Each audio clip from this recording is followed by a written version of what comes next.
మహాభారత యుద్ధం మొదలు కాకముందు శ్రీకృష్ణుడు వీరులను అడిగాడు, మీరు ఒంటరిగా పోరాడితే యుద్ధం ఎంతకాలంలో ముగుస్తుంది అని. అందరు 15 నుండి 20 రోజులు అన్నారు. కానీ భీముని మనవడు బర్బరీకుడు మాత్రం 1 నిమిషం చాలు అన్నాడు. 3 బాణాలే అతని శక్తి.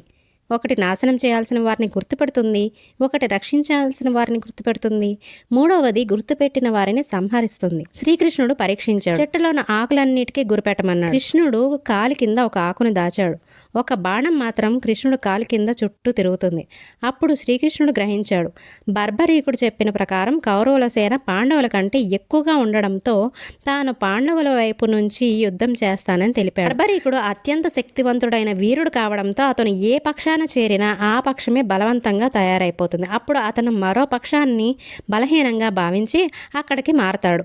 ఇలా చివరికి 2 పక్షాలను సంహరించి తాను ఒక్కడే మిగిలిపోయి పరిస్థితి వస్తుంది. ఈ పరిస్థితిని నివారించడానికి శ్రీకృష్ణుడు బర్బరీకుడిని యుద్ధంలో పాల్గొనకూడదని నిర్ణయించి అతని తలని దానంగా కోరాడు. బర్బరీకుడు దీనిని ఆనందంగా అంగీకరించాడు. అయితే యుద్ధాన్ని చూడాలనే కోరికను వ్యక్తం చేశాడు. శ్రీకృష్ణుడు బర్బరీకుడి తలను ఒక కొండపై ఉంచి అక్కడ నుంచి మహాభారత యుద్ధాన్ని చూడటానికే అనుమతించాడు. ఈ రోజు కూడా రాజస్థాన్లో కాటు శ్యామ్జీ అనే గుడిని ఇప్పటికీ ఉంది.